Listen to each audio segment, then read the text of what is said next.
지난주에 말이죠. 재미가 없을 거라고 예상한 홍종학 의원 나온 방송. 터졌지. 존나 많이 들었어. 와, 진짜 많이 들었어. 1위도 꽤 오래 가던데요?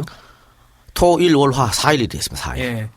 야, 이거 대단한 거야. 그것도 뭐, 그냥 한 편 딸랑 올렸는데. 그리고 또 그분이 말씀을 하실 때 이렇게 자극적인 멘트나 자극적인 톤을 쓰시는 분이 아니잖아요. 어떻게 보면 약간 약간 목사님 같은 느낌의 그런 것 말씀하시는데. 같아요. 뭐 이제 폭증하는 당원 가입에 대한 뭐 그런 기대 심리 네. 같은 거 있을 수도 있고 또 나도 궁금하잖아. 미국 금리 인상 어떻게 될까 뭐 이런 것들. 내용이 좋았던 것 같아요. 그래요. 그래서 많이 사랑해 주셨는데 감사드리게 생각하고. 그만큼 한국 경제가 너무 안 좋으니까 거기에 대해서 사람들이 두려움을 많이 느끼고 있다는 얘기 아닐까요? 그러니까 지금 오늘 크리스마스 이브 아닙니까? 네. 이브인데 몇 년 전부터 크리스마스가 크리스마스 같지가 않아.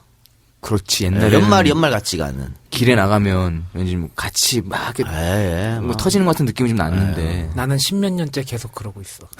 뭐 그건 너의 평생 그랬지 뭐. 네 씨발. 개인의 IMF 사태를 1년, 자꾸 일반시키지 마. 365일 중에 그냥 하루일 뿐이야. 니는 뭐 그래 크리스마스나 씨발 뭐 부처님 오시는 날 똑같은 날이잖아. 그렇지. 근데 다른 사람들이 많아요. 그러니까 지금 그 연말연시 분위기 안 나는 것 같고요. 또 실제적으로 오늘 뭐 뉴스를 보니까 6개월 만에 소비가 줄어들었다고 합니다. 그러니까 이제 진짜로 얼어붙은 거지. 네, 얼어붙은 거지요. 참 걱정이 아닐 수 없습니다만은. 그래도 오늘 안 가도 이상하게 크리스마스 이브 날 여기에 많이 오셨잖아. 희한한 사람들이야. 야, 감사하다고 말씀을 드려야지. 어떻게 희한한 사람들이라고 얘기를 해요. 아니, 저는 없을 줄 알았어. 오늘 손님 없고 우리끼리 방송할 줄 알았어. 나도 그럴 줄 알았어. 그리고 사실 우리가 희한하게 녹음이 크리스마스 이브 날이고 다음 주는 31일 날이야. 우리 2번 연속 아니니 이거? 작년에도 그랬던 것 같은데. 작년인가 재작년에도 한 번 크리스마스 이랬어요. 날 크리스마스 같은 이브 날 녹음하고 그리고 12월 31일에 녹음하고 목요일에. 그래, 좋지 뭐. 그래. 야, 씨발, 새해를, 씨발, 우리 3명이 맞는 거 아니야. 전에 좋은 거 아니야? 너 그런 식으로 집에서 탈출한 걸 기뻐하지 마. 그렇지 않아. 그래요. 근데, 역시, 지금, 안철수 탈당 태풍이 여러 가지로 불고 있습니다. 그래서, 야권이 안철수 탈당으로 조금, 야권 분열이 조용해지나 싶었더니 더 시끄럽게 됐습니다. 예. 더 시끄럽게 됐는데, 요거는 그런 거죠. 일단 안철수 전 대표가 여론조사에 상당히 고무됐다. 아니 여론조사 근데 결과에 업이 됐어. 아니 오늘 또 리얼미터 본 거 보니까 안철수 신당이 올라가고 새정치민주연합이 내려갔다는 얘기가 또 나오더라고. 그러니까 업이 됐다니까? 안철수는? 여론조사가 자기한테 자꾸 좋게 나오잖아. 안철수가? 그렇지. 네. 데이터가 안철수가 자꾸 업이 됐어. 근데 올라가니까. 얼마 전까지 탈당 직후까지만 해도 이게 여론조사가 결과가 다 분분했었거든요. 그게 뭐냐면요. 탈당하고 바라서는 오히려 새정치민주연합 지지율이 올라갔죠. 네. 근데 시간이 지날수록 새정치민주연합 떨어지고 안철수 신당 지지율이 올라가. 예. 왜 그러냐? 요 문제는요. 안철수를 탈당하고 계속해서 종편이고 신문이고 안철수 띄워주게 합니다, 지금. 계속 그러고 있잖아. 그러면 아주 중간층 내지는 좀 뜨뜨미지간 사람들은 종편 보시는 분들 중에는 아니, 종편이고 뭐고 안철수 가네. 그럴 수 있지. 그렇지, 그러고 가는 거지. 그러니까, 안철수를 띄워주기도 하고, 또 비판하기도 해요. 그랬든 말든 간에, 안철수를 언급을 계속 하시는 거야. 사건의 중심에 안철수가 있는 거야. 신문을 봐도 안철수, TV를 틀어도 안철수, 계속 안철수야. 그러면요, 새누리를 지지하는 핵심 골수 지지층, 또 새정치를 지지하는 핵심 지지층 빼고, 와리가리 하시는 왔다 분들. 갔다 하시는 분들은 많이 나오는 사람 지지하게 돼 있어. 부동층. 그게 여론조사의 맹점이다. 맹점이죠. 그걸 지금 착각하고 있는 거야, 안철수 의원이. 아니 종편에서 안철수 의원을 언급을 되게 많이 한다고 그랬잖아. 하다 못해 최 누구더라? 아니 MBN에 그 당신 나오는 사건반장 경쟁 프로 하나 생겼더구만. 최단비 변호사 나오고. 몰라요. 거기에서도 무슨 뭐래더라? 자기가 안철수 저격수인데 계속 저격하겠다고 그렇게까지 얘기하더라고. 저격을 하든 어쨌든 간에 어쨌든. 예. 그러면서 이제 그 안철수 지지율이 막 올라가니까 안철수 의원이 갑자기 신당하겠다 바로 이야기했잖아요. 굉장히 고무됐다. 그런데 역시 안철수 의원은 정치 초년병이다 라고 하는 게 왜 그러냐면 요거 빠집니다. 지금 뭐 새정치연합 지지자들 걱정 하나도 없어요. 왜 빠지냐? 내용의 문제다? 내용이 문제가 아니고, 그러니까 제가 늘 말하지만 제3정당이 성공한 사례가 없잖아요. 없죠. 자, 지금 안철수 지지율은 어디서 제일 많아요? 호남에서 제일 높지. 그렇죠? 호남에서 제일 높은데 아이러니하게도 거기서 많죠. 호남의 유권자들은요, 결국은 마지막에는 전략적 투표를 합니다. 우리나라 이 투표하는 지역색을 나타내는 그런 지지자층에서 가장 전략적 투표를 잘하는 사람들이 호남 분들이세요. 그러니까 결국은 이분들은 안철수가 좋냐 문재인이 좋냐 이 문제가 아니야. 또 사실 문재인한테 지금 많이 실망한 것도 사실이고 그래서 안철수 쪽 가는 쪽도 있어요. 그럼 이 사람들은 마지막에 뭘 선택하냐? 누가 새누리를 이기냐야. 거기에 집중합니다. 반새누리 정책으로 그럼 가는 거죠. 그러면 지금은 안철수 지지율이 약간 올라온다고 해도 결국 선거 국면에 접어가 들어가면 1대1 싸움이 된단 말이야. 새누리하고 1대1을 만들어줘야 된다. 그래서 새정치민주연합 쪽으로 혹 쏠릴 가능성이 굉장히 높아요. 그러니까 지금의 안철수 지지율 가지고 호남이 뭐 뒤집어졌네 그러면서 호남 의원들이 탈당한다. 걱정할 거 하나도 없어요. 정작 걱정하는 건 수도권 의원들인 것 같더라고. 수도권 의원들이죠. 지금 사실 김한길 전 대표가 탈당한다 이게 많지 않습니까? 예. 본인 머리 무지하게 아플 겁니다. 김한길뿐만 아니고 김한길 밑에 사람들도 아주 지금 머리가 깨지기 일보 직전이야. 왜? 자 어쨌든 계속해서 탈당한다고 군부를 뗐잖아요. 뗐지. 그런데 이거 그냥 쑥 거두들기도 좀 못해. 명분이 없으니까. 근데 그럼 나가면 어떻게 되냐? 나가면은 3번 달겠죠. 그러니까 그럼 나가리요? 그 3번 달겠잖아. 3번 달 거 아니야. 자 봅시다. 저 김한길은 지역구 어디야? 광진구지. 우리 동네야. 그지? 자 새누리당 1번 후보 나왔어. 새정치민주연합에서 후보 안 내? 내지. 당연히 내지. 2번 나왔어. 김한길 3번, 정의당 4번. 아니 그러면 누가 당선되겠냐고. 1번이 당선되는 너무나 당연한 거 아닙니까?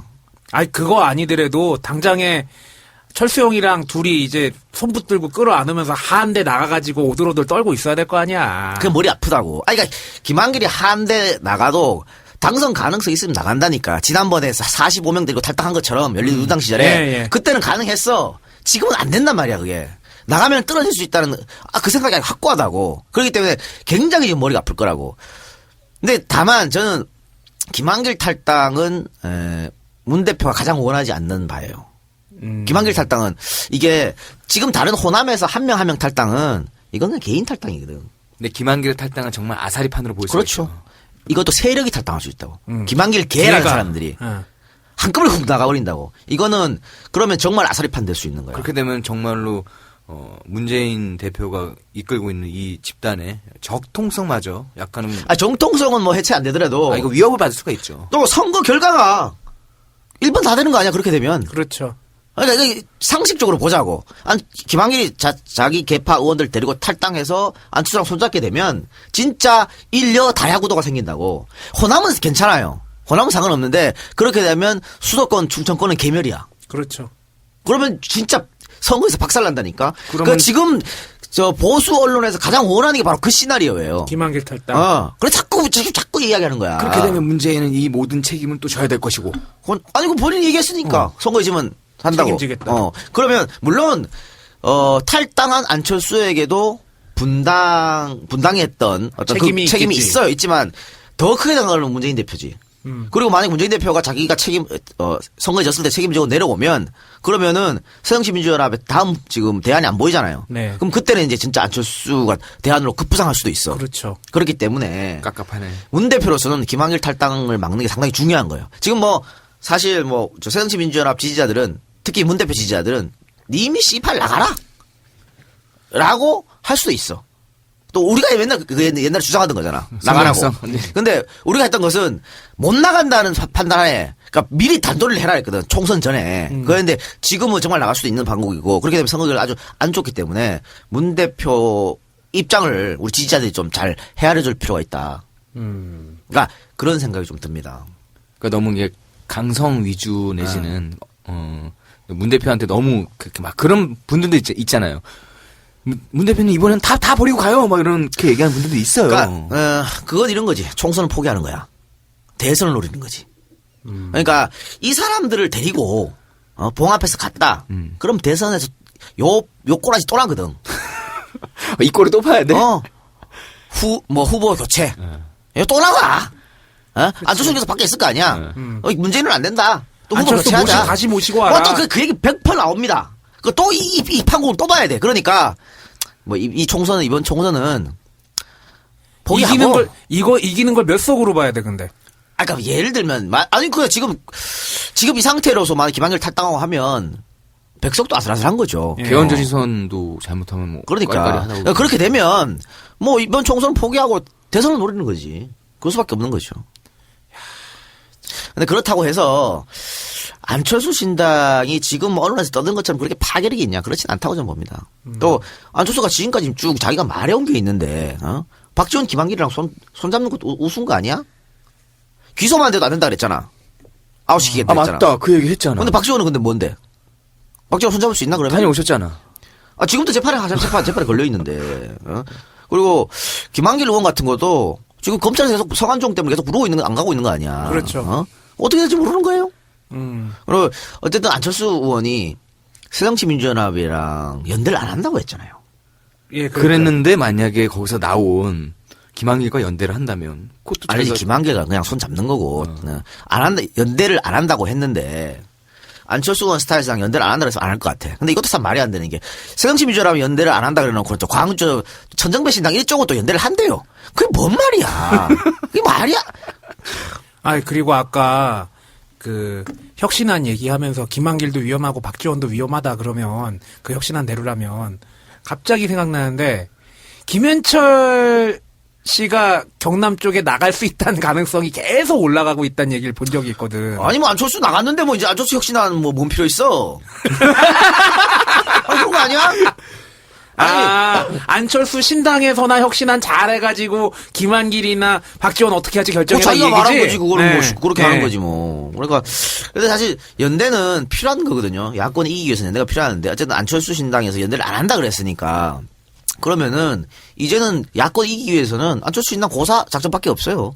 그러니까 한쪽으로 1대1 구도를 만들어 달라 할 수밖에 없는 거지. 그러니까 새정치민주연합은 정의당하고 연대를 하고 그러니까 승리를 위해서 우리는 이번에 2번, 4번 만약에 안철수 신당이 정의당보다 사람이 많아진다면 2번, 4번을 뽑아달라 이런 식으로 할 수밖에 없는 겁니다.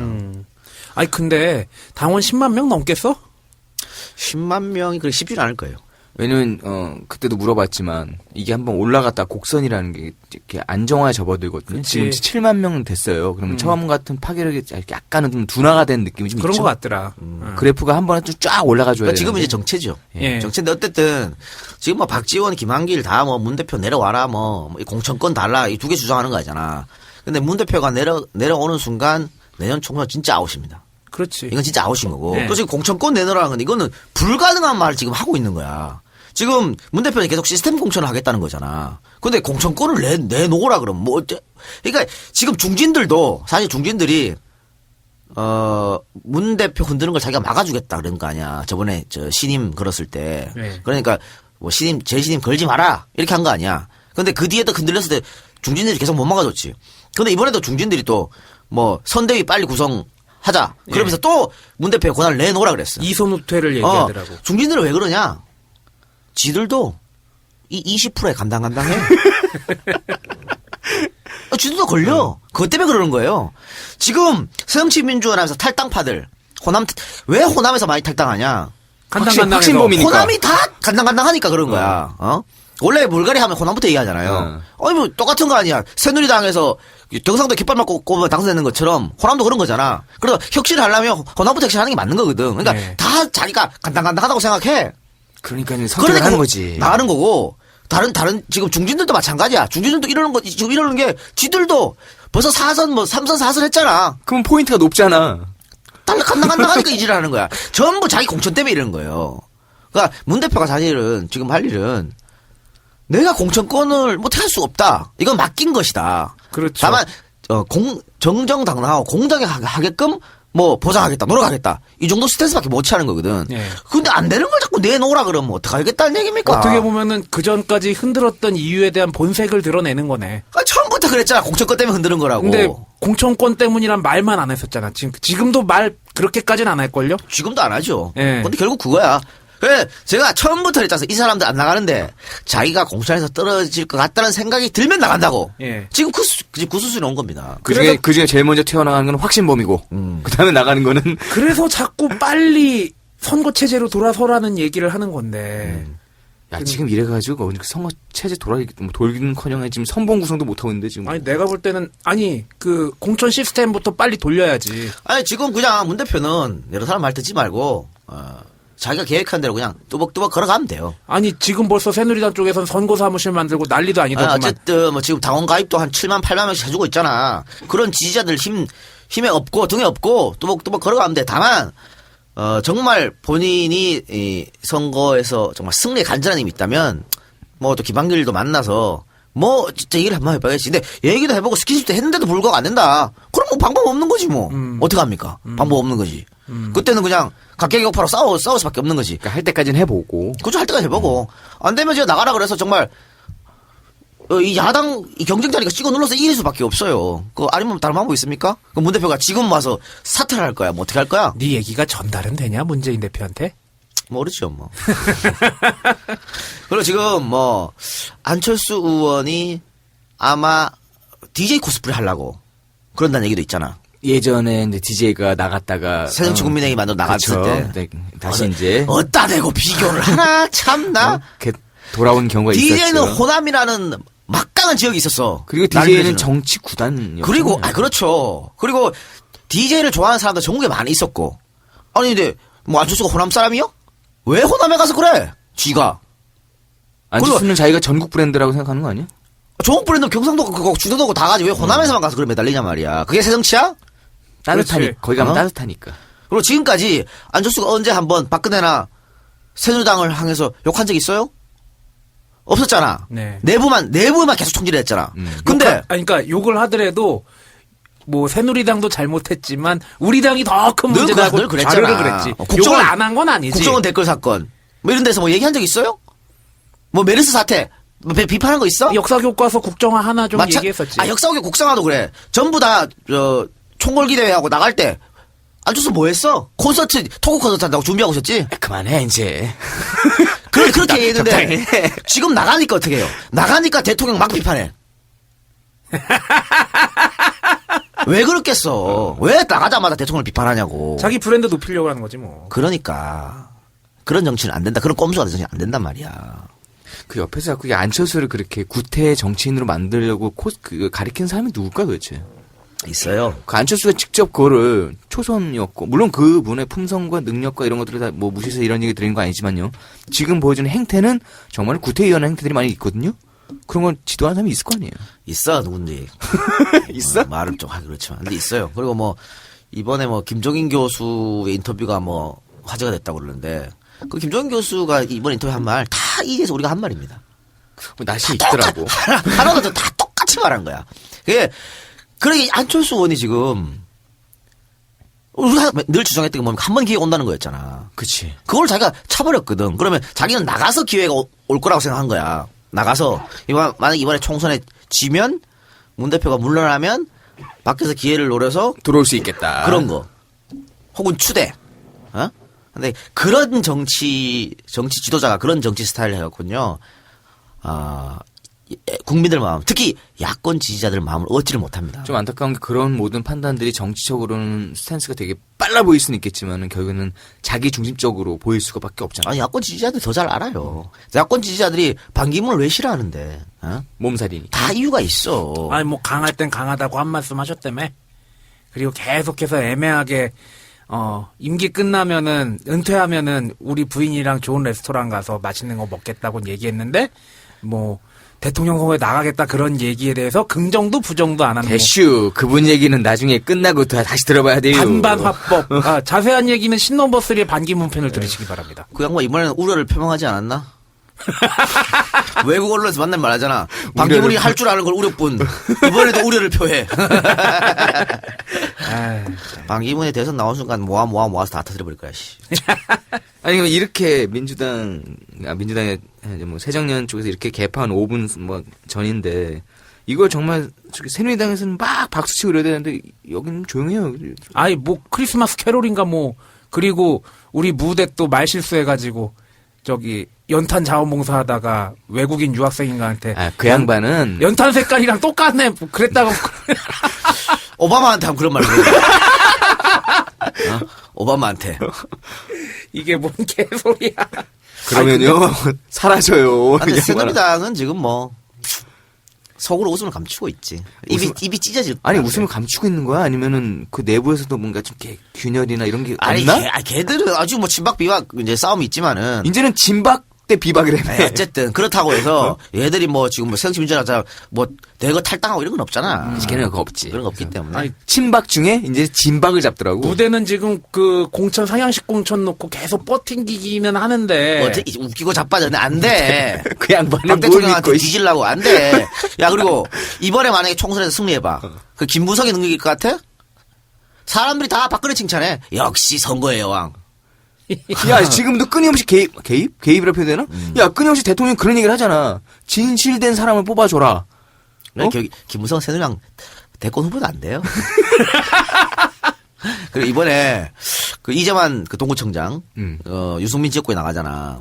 나가가지고 그 개소식을 열었는데 친박들이 총 출동했잖아요. 이재만이하고 얼굴도 한 번 본 사람 잘 없어. 처음 봤어. 근데 바싹 내려가갖고 우리 진실한 이재만을 도와주라고. 유승민 아웃시키라는 얘기잖아. 그치. 그런데 글쎄요. 경선에서 이재만이가 유승민을 이길 수 있을까? 아무리 대구라고 해도 그런 게 있고. 근데 경선을 해서 만약에 유승민이 진다. 그러면은 유승민 아웃이지 뭐. 그러면 완전 균열이 되는 거예요? 균열이 아니고 경선은 불복을 못 하거든. 무소속으로 탈당해서 무소속 못 나가요. 그렇지. 그래도 그 동네에선 그렇게 못하지. 아니 법으로 못 하게 돼 있다고. 법으로도 못해? 그게 이인재법 아니야 그게. 참 대단한 양반이야. 우리 인재영은 또 큰 역할 한번 하셔야 될 텐데. 하여튼 그렇고 저는 박 대통령이 진짜 국민 눈치 안 보면 이재만을 전략공천할 수도 있겠다. 유승민한테 아예 후보를 주질 않는 거야. 전략공천.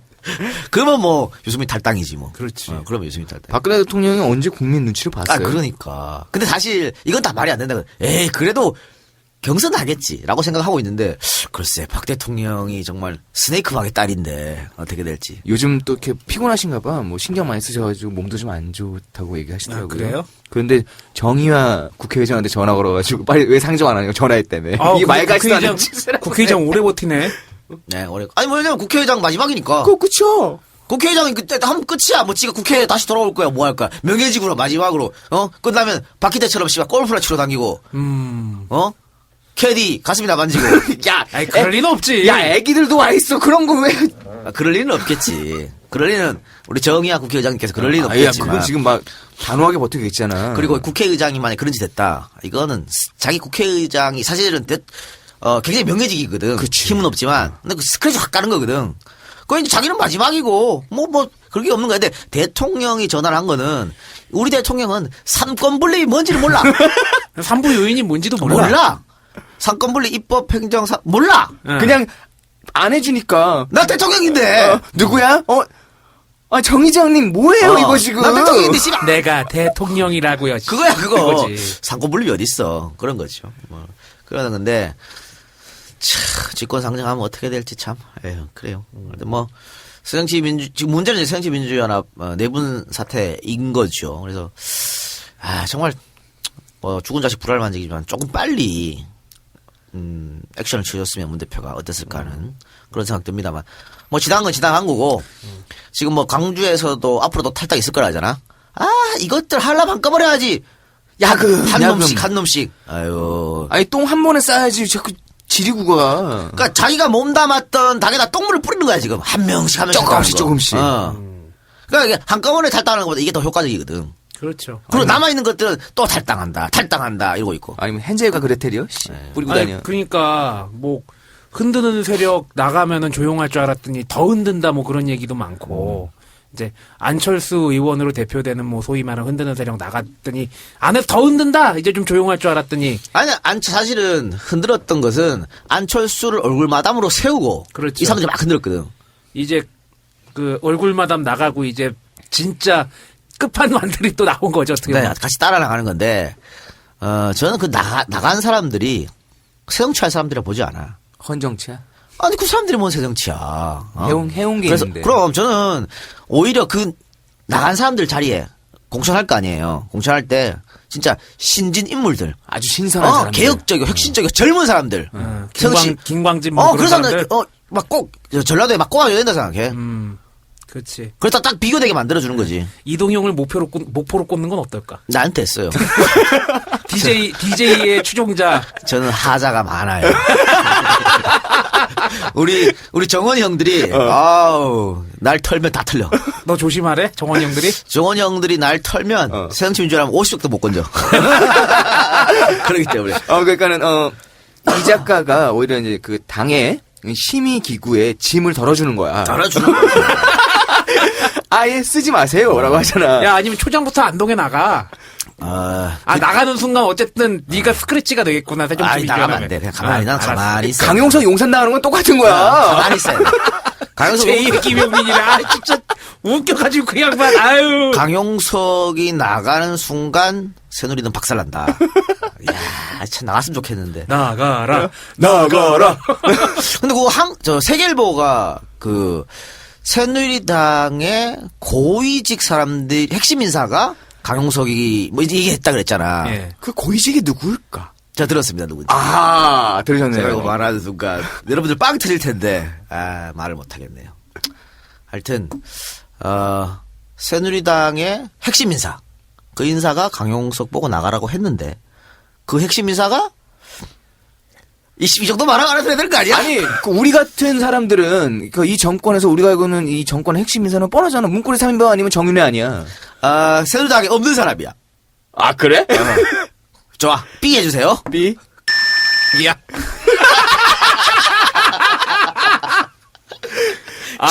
존나 터지지. 그 사람이 그래. 새누리당 핵심 인사라고 해서 그런 거야?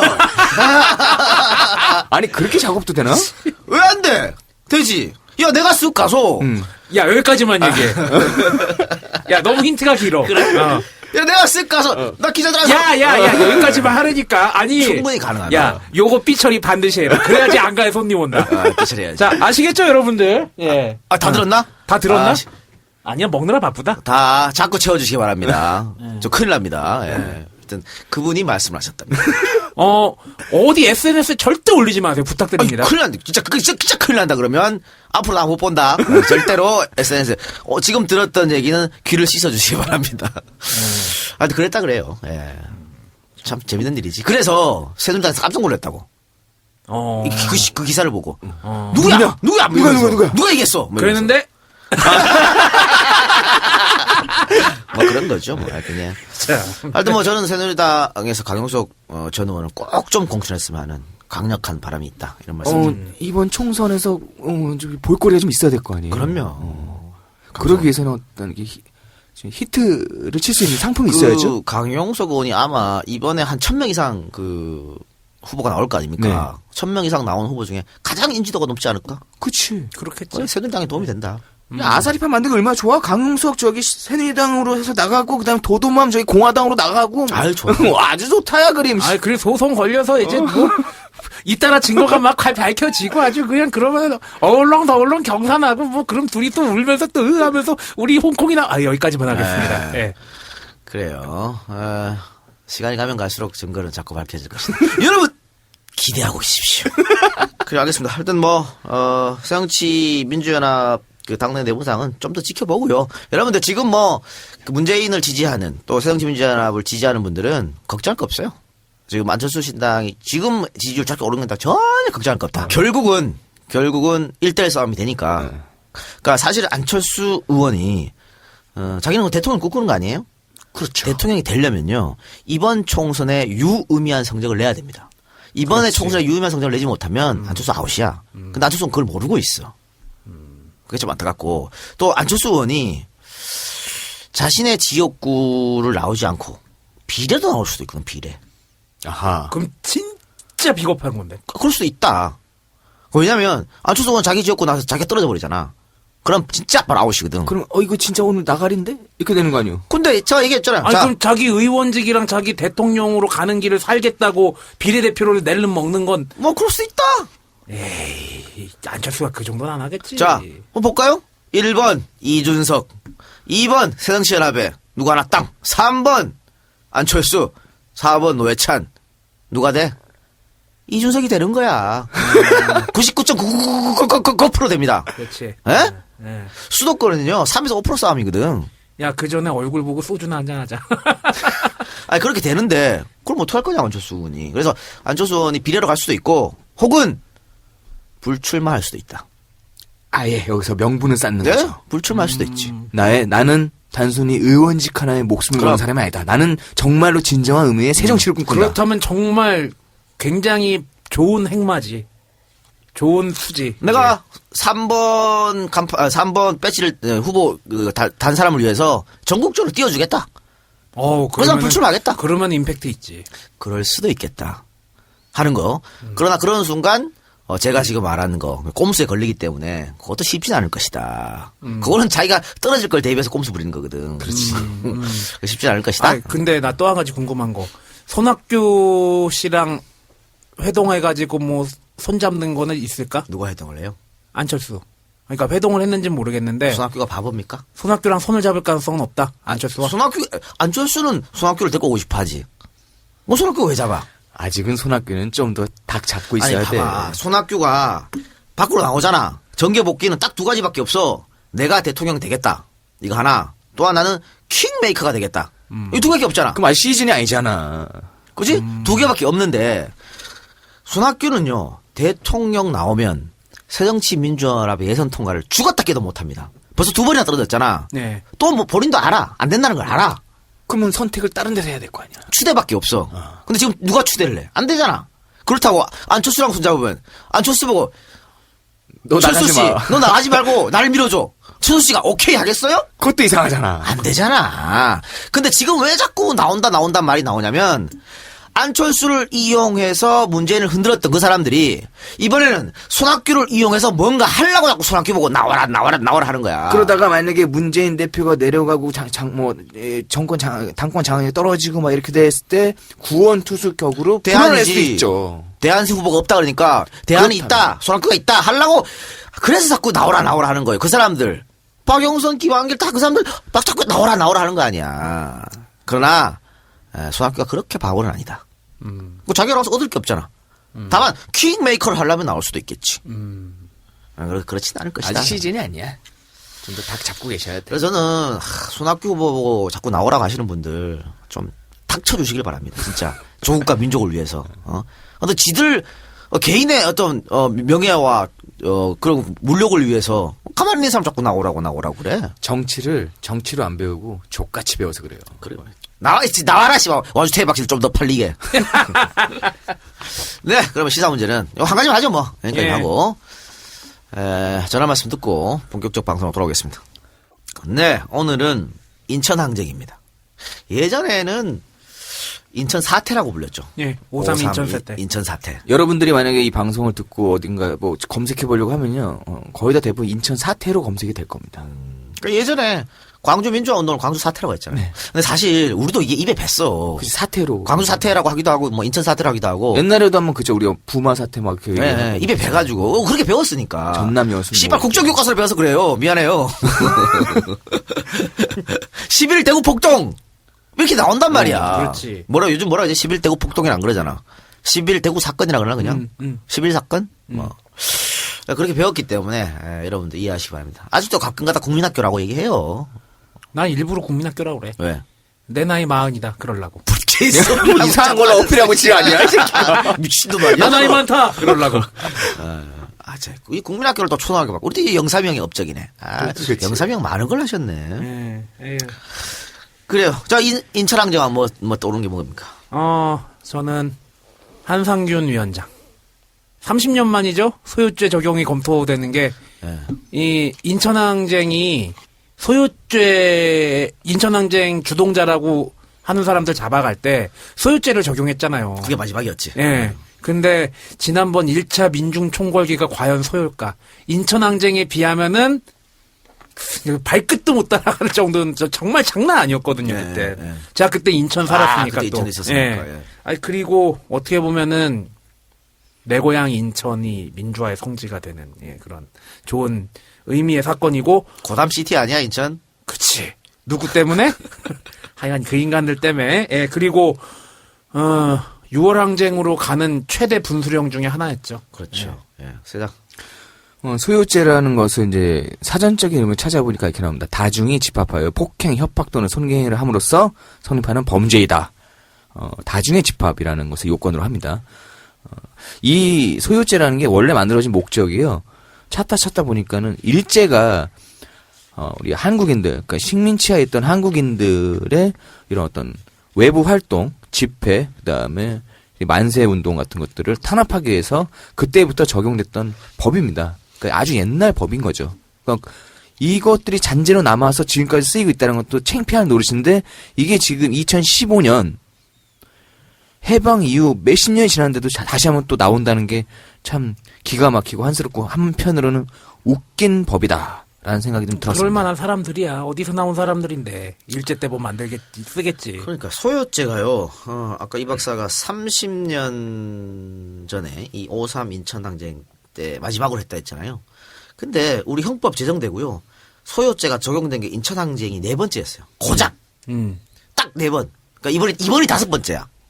박근혜 정부 들어가지고 군사 독재 정부에서조차 이거 말이 안 된다고 집어넣은 법을 쓱 가지고 왔어. 야, 우리 근혜 언니 정부는 말이야 상당히 클래시컬한 아이템을 참 좋아하시는 것 같아. 하이브리드야 내가 볼 때.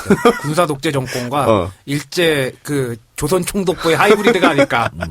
그리고 이거 그 법학자들한테 물어보니까 소요죄 정도 되려면 진짜 어떻게 적용해야 되냐, 어느 정도 되면 적용하냐. 그러니까 인천 항쟁 때도 소요죄는 말이 안 된다, 말이 안 된다 그랬거든. 아까 이 박사가 엄청 났다 그랬지만 그때도 말이 안 된다 그랬어. 어디에 어느 시점에 정할 수 있냐니까. 왜 무슨 저 LA 사태 같은 거 있잖아. 그렇죠. 상점 털고 막 불 나고 지르고 막 다수가 완전히 전투를 하고 약탈 방화 강도. 그렇지. 이럴 때 적용하는 게 소요죄라고 하더라고. 인천 항쟁 때는 약탈 방화라기보다는 정확하게 얘기하면은 자위를 위해서 지키기 위해서 했던 게 강했지. 약탈이 어디 약탈이 없었어요. 약탈이래봐야 경찰차. 지금 이번 총궐기 때 뭐 약탈이 있었어? 누가 뭐 어디서 모름쳐? 강도가 있었나? 로프로 저기 끌었다고? 에이씨. 야, 이번 닭장차 저기 한다고? 야, 이번 2차 그 총궐기 때는 끝나고 나서 그 대학로에 있는 상권을 다 부활시켰어. 그 사람들 다 거기 들어가가지고 동시에 다 앉아가지고 술 먹다 갑자기 진정한 창조. 누가 한 명 일어나가지고 밖에 삐 이러면 다 같이 건배 치고 한 지역의 평온을 해치는 그때 이제 소유죄를 하는 건데 지금 뭐 광화문에 뭐 어쩌라고. 이거 말이 안 되는 주장이에요. 내가 이렇게 소유죄를 적용하면서 공안 정국으로 가려고 하는 거죠. 그런 작태다 이렇게 생각됩니다. 어쨌든 5.3 인천 항쟁은 아까 이 박사가 6월 항쟁으로 가는 어떤 시발점이었다고 했는데 사실 80년도 서울의 봄 그리고 강주 민주화 운동 네. 그때 대대적인 시위가 있었지 않습니까? 네. 그 이후로 전두환이 하도 철권 통치를 해가지고 6년 동안 시위다운 시위가 없었습니다. 그죠. 학내에도 전부 사찰을 당했고. 그렇죠. 아무것도 못. 학생들 교원 밖으로 나오지도 못했어. 거기에다 백골단들이 틀어맞고 자빠져갖고. 거기에다 쓰레스 정책으로 자꾸 사람들의 시선을 딴 데로 돌리고 86, 88 올림픽 같은 대형 이벤트 만들고 그랬죠. 그렇죠. 그랬는데 이때 6년 만에 86년 인천항쟁이 일어났다라고 할 수 있겠죠. 또 아까 소유죄, 사실은 소유죄 때문에 인천항쟁 이야기를 이제 하는 건데 이번에 예를 들면은 경찰차 부서지고 한 거. 네. 이거 집시법 위반을 하면 돼. 그렇죠. 집시법에 나와 있어. 그 시위나 집회 주최자가 폭행, 협박, 손괴, 방화 등으로 질서를 무난하게 하는 행위를 하는 경우에 집시법 제16조 사항을 위반하는 것으로 한다. 이게 나와 있어. 그러니까 집시법으로 처벌하면 충분한데 왜 소유죄를 들고 나왔냐 말이야. 그럼 지금 있는 기존에 있던 법 갖고도 충분히 해소가 가능한데 다른 법을 갖다 와서 굳이 끌어들일 필요가 없다는 얘기죠. 그렇지. 그러니까 소유죄도 기존에 있던 법이긴 한데 다른 법으로 충분히 적용 가능한데 너무 세게 적용한 거다 이거지. 그렇습니다. 자, 본격적으로 인천항쟁 이야기 들어가서 인천항쟁 이야기를 하려면 일단 80년대 당시 정치 지형을 좀 살펴봐야 되는데요. 전두환이가 여당 야당 지가 다 하려고 그랬잖아. 그렇죠. 그래서 민한당을 네. 어용야당. 어영야당 민한당을 만들었는데 당시에 이제 민주화의 거목이라고 할 수 있는 YS DJ, YS는 가택연금 상태였었고 DJ는 미국 망명에 있었던 것이죠. 그래서 이제 어용야당이 활약했는데 YS가 이 도저히 안 되겠다. 그래서 23일간의 초인적인 단식. 물론 뭐 중간에 이제 보름달이 됐어. 하지 마. 아니, 나 점심 때 보름달빵 먹고 왔어. 주석이 보름달빵 존나 좋아한다. 되게 좋아해. 아무튼 보름달빵이 등장을 합니다만 그렇게 YS의 단식 또 DJ가 미국에서 지지 시위 뭐 이런 거 하면서 민추협이 결성되지 않습니까? 네. 그러면서 민주화의 불길이 다시 타올랐습니다. 그리고 김대중이 한국으로 돌아오죠. 그러니까 총선 직전에 한국으로 돌아오면서 있잖아. 스톰리 홈커밍 뉴스위크 커버 폭풍의 스토리로. 귀국. 폭풍의 귀국. 딱 만들었는데 그렇게 해서 돌아왔는데 그래서 민추협이 이제 신당을 만드는 거 아니에요. 신한민주당. 그렇죠? 그래서 어용야당, 민한당이 전부 다 아웃됐다라고 하는 거. 그러니까 당시에 신민당 만들면 원내 교섭단체도 못 만든다 이랬었는데 제1당이 됐습니다. 네. 그러니까 당시에 이렇게 선명야당을 그리워했다. 우리 국민들이. 난 지금도 그리라고 봐요. 그래서 안철수 신당은 손가지 못한다. 지금 국민들도 선면야당을 원한다? 아니 국민들 전체는 안 그러겠지만 야권 지지자들은 그렇다. 그러니까 안철수 의원 스탠스가 지금까지 뭐 보여준 게 없잖아. 아까 얘기했지만 계속 내부에서만 이야기했으니까. 그리고 국민들이 그 많은 10만이나 되는 국민들이 나와가지고 그렇게 박 대통령의 어떤 이 정부에 불만을 품고 이게 잘못됐다고 이야기하는데 안철수는 거기서 뭐 어떻게 했냐고 어떤 자세를 취해줬냐고 야당 대표 됐으니까 그 정도 되면 나와서 국민들 보호하고 눈물과 땀을 오르만져 줘야지. 그걸 못했다고 하는 거죠. 그리고 그런 스탠스를 봤을 때 앞으로도 그러기 어렵다고 봤을 때는 좀 선명한 야당을 보여줘야 된다. 안철수 의원은 그거를 해본 적이 없으니까 어디서도 연습을 좀 하고 오려고 했나 보지 뭐. 어디서 연습을 해? 어디서 연습하고 오려고 어디 했나 동네 보지. 반장부터 연습하니? 자, 어쨌든 이렇게 2.12 총선이 신민당의 하여튼 뭐 압승이라고 볼 수 없겠지만 하여튼 돌풍을 일으키고 끝이 났습니다. 그리고 2.12 총선이 끝나고 1년 뒤에 신민당은 총선 1주년 기념식을 갖게 됩니다. 그리고 이 기념식에서 1천만 명 서명 운동에 착수합니다. 근데 이 1천만 명 서명 운동이 뭐냐면 직선제 개헌을 위한 네. 1천만 명 서명 운동이죠. 그러니까 신민당이 이렇게 해서는 도저히 안 된다. 그래서 직선제로 바꿔야겠다. 헌법을 바꿔야겠다. 직선제 개헌 투쟁하는데 당시에 신민당에서 100만 명 서명 투쟁을 하려고 원래 그랬거든요. 근데 우리 100만 명도 대단한 거 아니에요? 대단한 거죠. 이때 당시 뭐 인터넷이 있거나 사람들 만날 수 있는 그럼요. 미디어가 있거나 이런 것도 아니잖아. 근데 영삼이 형이 아이씨 100만 명이 뭐야. 1000만 명 합시다. 아, 그렇게 해서 된 거예요? 이렇게 했어. 그래 주위에서 아유, 안 됩니다. 성진 김고은님. 1000만 명이 우리나라 말이 인구가 얼만데 1000만 명이 말이 됩니까? 누가 그걸 세보나. 핵도 없는 소리. 그냥 했어. 진짜 그래서 했다니까. 아 참. 그래 누가 세봐 그걸.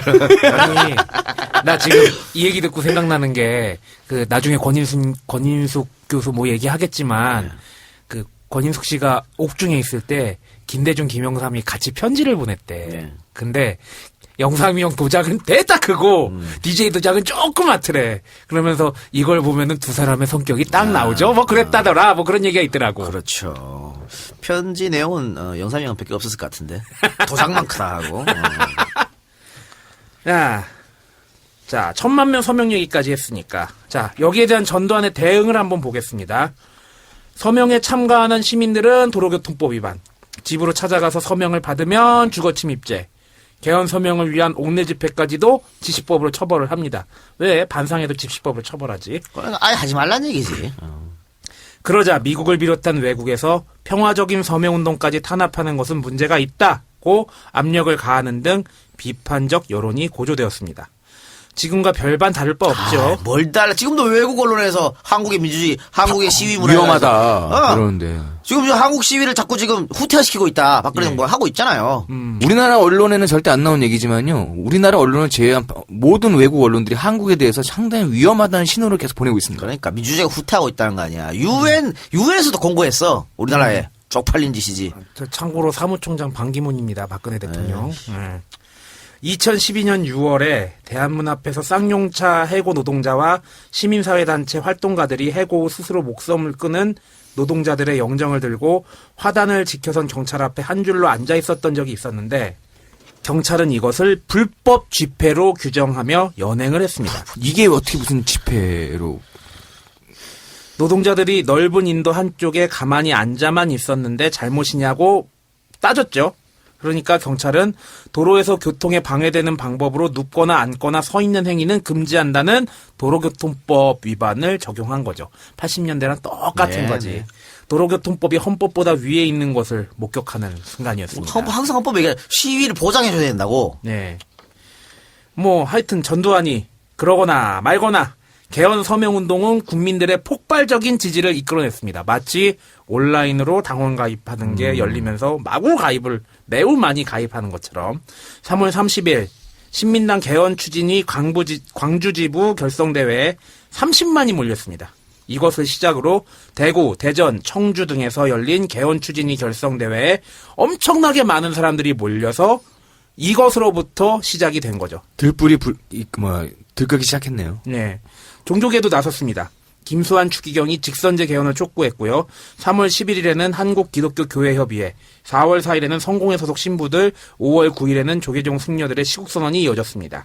그리고 5월 3일 신민당 개헌추진위원회는 인천에서 신민당 개헌 현판식을 개최하기 위해서 인천시민회관에서 인천시 지부까지 행진을 할 계획을 세우게 됩니다. 여기에는 재야, 노동, 청년, 도시빈민, 철거민 등 각종 사회단체와 학생들이 타협적 보수 야당을 비판하면서 갑자기 또 안희원이 생각나네. 급진적 투쟁을 전개하게 된 거죠. 이게 뭐냐면요. 사실은 이게 신민당 현판 대회 때문에 이제 시작된 거 아니에요. 근데 네, 네. 여기 그것 때문에 모인 이 시민단체 학생들이 신민당이 너무 보수적이다. 이렇게 비판한 겁니다. 왜 그러냐면 그 5.3 인천대회 열기 한 3일 전 4월 30일 날 청와대에서 전두환 또 신민당 당수 이민우 또 이만섭이 또 어디 또 총재하고 있었어. 국민당인가 한국국민당인가 말도 그랬어요. 네. 이만섭 씨 얼마 전에 사망했죠. 네, 삼각 고인의 명복을 빕니다. 그래 이렇게 만났는데 여기에서 전두환이 개헌을 논의할 수 있다. 이 정도로 얘기했고 말을 던진 거죠. 그러니까 이민우가 뭐라 그랬냐면 그러면 우리는 과격 좌익 학생 운동가들하고 같이 하지 않겠다. 그러니까 그 회담 자체는 결렬이 됐는데 네. 그 이후에 전두환의 액션이 조금 변한 거지. 거기에 또 이민우가 이따 그 말했다니까. 이민호도 좌익 학생들하고 결별하겠다라고 이렇게 사쿠라적인 그런 이 사쿠라가 안 돼. 사쿠라는 제가 늘 말씀드리지만 우리나라 정치에서 사쿠라 행동하는 사람들은 다 아웃됐습니다. 다 아웃. 아니 나 이거 되게 웃긴 게 개헌 논의를 왜 지가 허용을 해 전두환도 참. 대통령이잖아. 내가 법이야. 대통령이잖아. 내가 법이야. 내가 하라면 해야 돼. 이런 씨. 박근혜가 정의영한테 전화한 그거야. 대통령이잖아. 왕이야 왕. 아유 참. 자 인천에서 수십만의 인파가 모여서 도심을 점거한 채 5시간이 넘는 격렬한 시위를 벌이게 됐는데 요게 아마 인천 사건을 요약하면 이렇게 될 거예요. 이에 경찰은 73개 중대 어이구야 1만여 명의 병력을 동원해서 진압에 나섰습니다. 이게 훗날 87년 6월 항쟁의 시작이었고 요것만 따로 5.3 인천 항쟁이라고 부릅니다. 그런데 당시에 이것도 비슷한데 지금 이번에 미중 총궐기 대회 네. 때 보수 언론이 쓴 게 저 사람 도대체 뭘 주장하는지 모르겠다 그랬잖아. 주장이 엄청나게 많았잖아요. 아니 각 단체마다. 당연하지. 그 민중항쟁에서 나온 주장들 보면 노동자들의 주장도 그래. 있고 농민들은 당연히 쌀값, 수매값 때문에 얘기할 수도 있는 거고. 그렇지. 그럴 수 있는 거지 뭐. 그래가지고 보수 언론이 그걸 가지고 이 사람들이 뭘 주장하는지 모르겠다 그냥 나온 거다 막 이렇게 깠잖아요. 근데 당시도 그랬습니다. 당시도 신민당이 주장하는 거 따로 학생들 주장 따로 민통령이 주장하는 거 따로 민청년이 주장하는 거 따로 선언원이 주장하는 거 따로 뭐 다 달랐어 다. 그리고 이러니까 소유죄가 성립이 안 되는 거야. 정당과 시민사회 단체 사이에 뭐 연결을 하느니 마느니 해가지고 그 얘기도 굉장히 많이 나왔었어요. 근데 요때 이게 다 달라가지고 이 운동하시는 분들이 우리 이러면 안 된다. 사실은 이제 반성하자 그랬다고. 이게 하나로 뭉쳐서 뭔가 이제 몇 가지를 가지고 정부한테 얘기해야 되는데 메시지를 단위화시켜야 여기선 여기 저건 저기 이렇게 돼버렸네요. 그러니까 그 시위하시는 분들 말고 지켜보는 국민들이 또 이번에처럼 똑같이 뭐 때문에 저러지? 라고 생각할 수 있다. 그렇게 만들 수 있다라고 하는 것이죠. 전두환은 이 인천 항쟁을 이용해서 김대중, 김영삼과 제야 세력을 이간질하고 시위대를 좌익 빨갱이로 몰아서 국민과 민주화 투쟁을 하던 시민들을 갈라서게 했습니다. 그리고 그것으로 정권을 보호하려는 아주 개작태를 저질렀죠. 김대중, 김영삼과 제야세력을 이간질하는 건 아까 언급했던 예. 그겁니다. 예. 또한 5.3 인천항쟁을 국가 전복을 꾀한 폭동으로 규정하고 시위를 탄압했습니다. 지금이랑 같네요. 86년 5월 3일 시민당의 개헌 추진 현판식이 예정됐던 인천 시민회관 대회 시작 2시간 전인 12시경부터 시위대가 밀려들기 시작했습니다. 인천지역 노동자 연맹, 서울노동운동연합, 인천기독교노동자연맹 이들이 중심이 되었습니다. 그런데 뜻하지 않게 너무나 많은 단위와 많은 시민들이 합류하게 되었습니다. 약 40만 명 정도 되는 것 같습니다. 주최 측 추산입니다. 네. 잠깐만. 주최 측 추산 40만 명. 아, 그러면 경찰은 한 4만 명으로 받겠네. 네, 그 정도 봤어요. 네, 이 시위에서는요, 당시 이 현판식을 준비했던 신민당으로 봤을 때는, 어머, 저 사람들 왜 저렇게까지 과격하게 얘기하지? 라고 생각할 수 있는 시위대는 이런 주장을 합니다. 전두환 퇴진, 광주 학살자 처단. 요거 들으면 신민당 뜨고 하는 거지. 그쵸. 어머, 야, 왜 우리 집 앞에서 이러는 거야? 이번에도 종편에서 박근혜 퇴진 있었잖아. 네. 네. 대통령 퇴진 구호까지 등장. 이따오 쓰면서 막 했는 거 아니야? 아니, 오죽 잘못했으면 대통령 퇴진하라 그래. 이런 씨. 그래서 당시 민정당 당사와 경찰 트럭이 불타는 등의 소동이 벌어졌습니다. 일단 불났습니다. 예.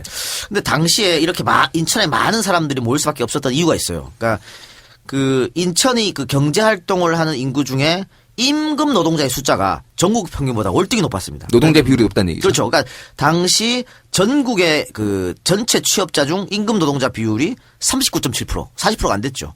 근데 인천은 38만 1000명의 노동자 중 4분의 3명이 임금 노동자였습니다. 그리고 이들의 평균 임금이 전국 평균 임금보다 낮았어요. 또 산업재해는 전국 평균보다 높았어. 임금은 낮아, 사고는 많이 터져. 그렇지. 노동자들은 많아. 이러니까 이 5.3 대회에 노동자들이 확 몰려드는 건 거죠. 거기에다가 서울 지역의 노동운동과 굉장히 거리상 가깝기 긴밀하게 때문에 연결했었죠. 예, 굉장히 긴밀하게 연결이 될 수 있었던 것도 큰 원인이었죠. 김문수 할 때 또 활약했잖아. 예. 부천. 예. 딱 인천과 서울 사이 부천 예. 있잖아. 예. 예. 이 시위가 너무나도 격렬했기 때문에 당일 예정되었던 신민당의 개헌 추진 현판식은 결국 열리지 못했습니다. 이날 오전에 인천에 도착했던 이민우 총재와 김영삼 고문은 10시부터 10시 반까지 인천 시내를 돌면서 직선제 개헌 추진과 이날의 개헌 현판식을 알리는 카 퍼레이드를 하고 오후 1시 50분경 인천 시민회관 도착을 했는데 그때는 이미 시위대와 경찰들 간의 공방이 치열하게 벌어지고 있었습니다. 이거 장난 아니었겠다. YS가 인천 시민 여러분 하면서 제가 왔습니다. 딱 하고 딱 도착했더니 막 페퍼차 쏘고 화염병 날라다니고 그랬으니 학생들은 화염병과 보도블록을 깨서 전경들에게 던졌습니다. 전경들은 무차별적으로 최루탄을 발사하고 있었습니다. 결국 신민당 지도부는 대회를 연기하고 말았습니다. 대회장이 못 들어갔어. 결국 들어갈 수가 없지 뭐. 신민당이 대회를 연기한다고 발표를 하자 경찰은 곧바로 시위대 해산 작전에 돌입을 합니다. 검찰은 경찰 105명이 부상당하고 경찰과 일반 차량 3대가 방화 또는 탈취당했다고 발표를 했습니다. 탈취 나왔습니다. 탈취. 자, 근데 여기서 네. 일반 시민의 피해 상태는 발표가 안 됐습니다. 전두환은 인천 항쟁을 이용했습니다. 개헌 문제 때문에 전국에서 밀리고 있었던 전두환은 5.3 인천 항쟁을 좌경 용공 세력에 의한 폭력 난동으로 규정. TV와 신문에서는 연일 인천 항쟁의 폭력성을 부각시켰습니다. 5월 4일부터는 TV뉴스에는 불타고 있는 민정 당사와 경찰차 모습, 깨진 보도블럭과 시위대가 경찰을 구타하는 장면 등을 반복적으로 틀어댔고요. 5.3 항쟁은 노동자와 학생들의 과격한 구호와 폭력이 난무하는 폭력, 과격, 봉기로 묘사가 되었습니다. 똑같죠? 자, 지금하고 똑같잖아. 나 이 장면 기억나는 게 인천 사태 뭐 해가지고 인천에서 소요가 일어났습니다 하면서 텔레비전 보면은 맨 전경들 끌려가서 시위대들한테 쇠파이프로 쇠 맞는 맞고. 장면 나오고 그랬는데 빼골다는 그냥 정의롭게 청바지 입고 열심히 뛰어가는 그러니까요. 모습으로. 뭐 예. 지금이랑 종편에서 계속 그거 뭐 버스 끌어내는 거 계속 틀어준 거 아니야. 네. 당시 일간지의 헤드라인을 살펴보도록 하겠습니다. 1986년 5월 4일자 동아일보 기사입니다. 제목입니다. 경렬 구호 충돌 C가 수라장. 아, 수라장 아닐까? 그냥 수라장만 나와 있다. 네. 인천 시위 조종 주동 32명 수배. 자, 그리고 1986년 5월 20일 한국일보 보겠습니다. 인천 사태 민민투 민통연이 주도. 급진 학생 과격 제야가 소요 유도. 민중봉기 유발 노려. 민중봉기 유발. 예. 1986년 5월 5일 중앙일보 보겠습니다. 북한의 주장과 비슷한 것도. 북한 또 나왔다. 네. 늘 그렇죠. 자, 전두환 정권은 시위자들에게 대한 국민적인 여론이 나빠진 것을 확인. 시위 주도 세력이었던 민통령 간부들을 잡아들이기 시작합니다. 그러니까 이번에도 국민들이 여론이 좋지 않았습니다. 1차 총공길도 때. 그래서 이제 한상균 위원장 잡아들인다고 조계사까지 침투하고 그런 거야.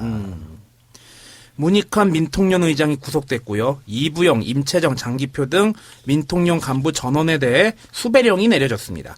또한 김문수, 이유재, 양승조, 박계동, 정동연 등도 수배를 받았습니다. 검찰은 중간 수사 발표에서 급진 저하경 활동과 격렬한 폭력 서열을 자행해온 민인투, 학생운동과 체제 전복 기도 등의 범죄 전력이 있는 장기표, 정동연 등이 핵심 간부로 활동하고 있는 민통연 및 그 가맹단체 소속원 등이 인천 소요를 주도한 것으로 밝혀졌으며 이번 폭력 사태에서 인천을 해방구로 또 해방구 나오네. 이때부터 나왔네. 해방인천 만세, 미일 세력 외세 몰아내고 민중정권 수립하자는 등의 북괴 상투적 대남 선전, 선동과 현저히 유사한 내용의 구호가 나타났다고 발표했습니다. 지금은 이거를 종편에서 알아서 해주고 있죠. 네. 그러면서 자연스레 운동권에 대한 대대적인 탄압에 들어갔습니다. 당시에 129명에게 구속영장이 발부됐는데요. 1년 지나서 60항쟁 때 130명에게 구속영장 발부됐거든요. 똑같잖아, 숫자가. 그만큼 당시 5.3 인천항쟁을 탄압하려고 정부에서 엄청나게 애를 썼단 말이야. 그렇지. 아주 집중해서 잡아들였네. 그럼요. 회장 말대로 이 기회를 빌어서 운동권의 리더들을 전부 잡아쳐 넣겠다는 뜻이었죠. 그렇게 되니 어떻게 되겠습니까? 경찰들 바로 실적 경쟁 벌이죠. 1계급 특질이 걸렸었다. 예. 그래서 마구잡이로 학생들과 노동자들을 잡아들이는 일이 벌어지게 됩니다. 그 와중에 당연히 고문, 폭력은 자행될 수밖에 없었겠죠. 여기에서 큰 사건이 바로 연결고리가 됩니다. 바로 부천서 성고문 사건이죠. 그러니까 부천서 성고문 사건하고 인천항쟁하고 이제 이렇게 연결되는 건데, 그러니까 경찰이 실적을 올리기 위해서 무리한 수사를 하다가 결국 성고문까지 터지는 어이없는 일이, 어이없는 작태가 벌어지는데, 부천서 성고문 이야기는 광고 듣고 와서 이야기하겠습니다. 안녕하세요, EJ 청취자 여러분. 저는 철학인문대안학교 지혜학교에 다니는 중학교 1학년 고은. 저는 고은이 짝꿍 동민입니다. 오늘 저희는 지혜학교 2016학년도 신입생 모집 광고를 하려고 해요. 그런데 고은아, 어떤 학교인지 알아야 청취자들이 관심을 가지지 않을까? 지혜학교는 철학인문학을 청소년들과 함께 공부하는 학교입니다. 쉽게 말해 독서를 열심히 하는 학교이지요. 철학 인문학을 공부하고 싶은 예비 중1 후배님들 많은 지원 바랍니다. 책도 열심히 읽지만 활동도 많아서 즐거운 학교 생활을 할 수 있답니다. 자세한 사항은 지혜학교 홈페이지를 참고해주세요. 학교에서 만나요. 기다릴게. 네, 광고가 참 이런 광고 처음 받은 것 같은데, 대안학교 광고입니다. 사실 저희가 대안학교에 대해서 몇 번 언급한 것 같은데, 경쟁 교육에 너무 매몰돼 있다, 대안학교도 있다, 이런 또 조형교육감 같은, 조형교육감 왔을 때도 대안학교에서 많이 얘기했고요. 예. 철학 인문학을 가르치는 대안학교 지혜학교입니다. 2016학년도 신입생을 모집합니다. 예. 예비 중1인데 중학교 온 것 같아요. 모집하는데 우리 철학 박사, 네. 철학 인문학 지혜학교 어떻게 생각하세요? 저는 기초 지식을 잘 닦아놓은 사람이 나중에 직장에 들어가서나 아니면은 공부를 계속하거나 혹은 자기 사업을 하거나 굉장히 큰 밑바탕이 될 것 같아요. 근데 부모님의 어떤 결단이 필요한 것 같아, 그지? 일반적인 학교를 안 보내고 그렇지. 대안학교에 보낸다는 거는. 근데 아이들이 굉장히 좋아한대. 아이들의 만족도가 일반 학교보다 훨씬 높거든요. 그러니까 보통 애들 학교 가기 싫어하잖아. 근데 대안학교 다니는 애들은 막 가고 싶어서 그렇게 날리시는데. 학교가 재밌지. 그러니까 이 암기식 주입식 교육이 아니고 토론 교육이잖아. 그렇죠. 그럼 이런 거 책 읽고 철학 공부하고 인문학 공부하고 또 토론하고 친구들하고 의견 나누고. 이 작가 항상 강조하잖아. 책은 어떤 거건 많이 읽으라고. 아유, 그러면 어디에 위치한 거죠, 근데? 광주광역시 광산구 네, 광산구에 위치한 예. 지혜학교. 예. 홈페이지 주소 좀 알려주세요. www.sophia.school.or.kr www.sophiaschool.or.kr입니다. 네, 홈페이지 가서 좀 한번 훑어보시고요. 교무실 전화번호 알려드릴게요. 네. 062-962-0980. 그리고 아니 난 이거를 역시 그래도 부모님들이 많이 들으실 테니까. 그럼요. 네. 부모님 자제분들 좀 좋은 교육 받을 수 있게 좀 도와주셨으면 좋겠습니다. 대안학교에서 아까 중학교 1학년이 광고하다 우리한테 반말을 하고 그래. 우리한테 안 했겠지. 우리한테 안 하고 친구들한테. 친구들아 우리 아니, 농담한 만나자. 거야. 후배들아 우리 만나자 그거 아니었어 이 자식아. 네. 근데 대안학교가 사실은 재정이 그렇게 넉넉하지 않을 텐데 우리 이제 광고도 해주시고 감사합니다. 네. 하여튼 많은 여러분들, 학부모들, 또 학생들의 관심을 있기를 바랍니다. 예, 저도 광고 하나 하겠습니다. 제가 출연하는 원음방송, 원음방송의 소수의견 드디어 다시 보기 서비스가 시작이 됐다고 하니까 WBS 원음방송 찾아가셔서 소수의견 검색하시면 다시 보기 보실 수 있습니다. 다시 보기 많이 눌러주셔야 안 잘립니다. 아유, 안 그래도 지금 아니 우리 카페 홈페이지에 그 나가리님이라고 왜 있잖아 우리 회원 그분이 요새 이 박사 강냉이 안 나오네 막 그렇게 잘렸나 그랬는데 저주였어. 잘렸어. 다른 사람이 나옵니까? 프로는 있습니까? 프로그램은 있고 시즌2 넘어가면서 작가진하고 저하고 이제 저 패널진이 좀 교체가 되는데 내부 소식통에 따르면 제가 했던 몇 개 발언이 윗분들의 심기를 건드렸다는 그런 소문을 들었습니다. 뭐 KBS에서 그 정도 했으면 뭘 했지 뭘 그래. 네, 그래. 이 자리를 빌어서 그동안 고생해주신 뭐 부장님, 뭐 성부장님 비롯해서 뭐 안 PD님, 뭐 이 PD님, 뭐 안 PD님, 아이, 관리하고 지랄이야, 여기서. 그리고 여러 작가분들 그리고 현 부장님 비롯한 그만하라고! 감독님들 진심으로 감사드립니다. 씨발 처음 잘려봤나.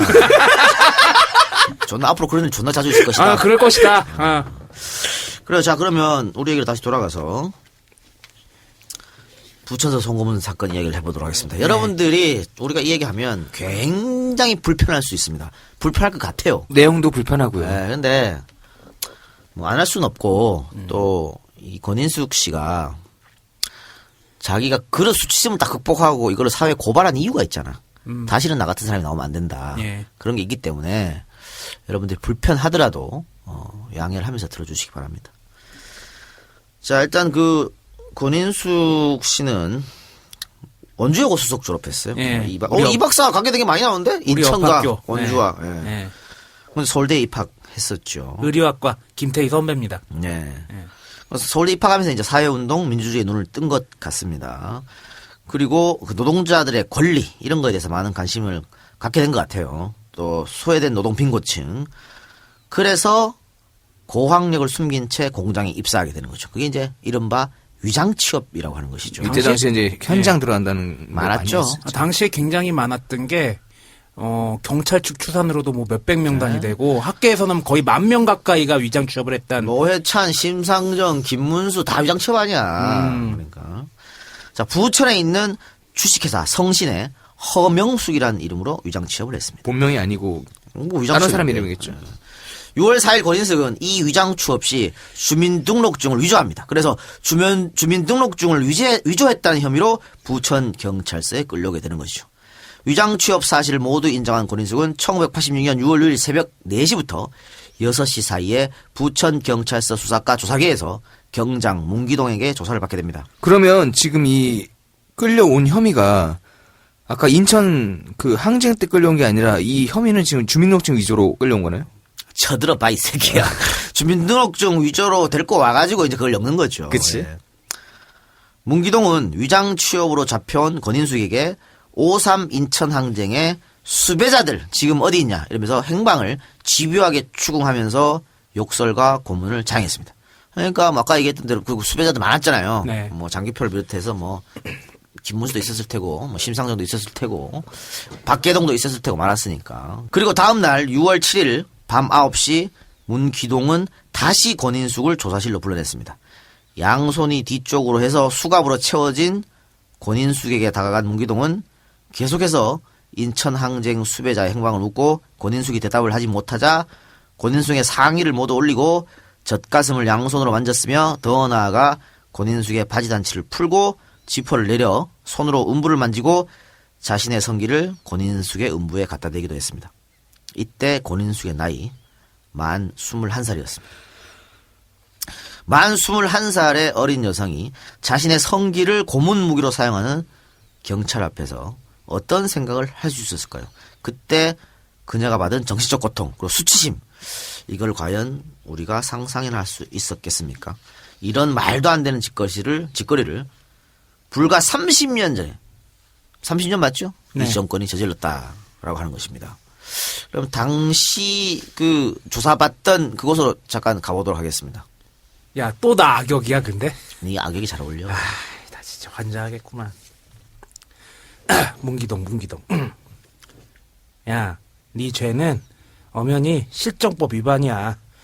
다른 집시법 위반자들하고 다르게 정책 변화에 의해서 감형될 수가 없어. 그러나 수배자 중에서 아는 사람을 불면 내가 너를 훈방이나 구류로 풀어줄 수도 있단 말이지.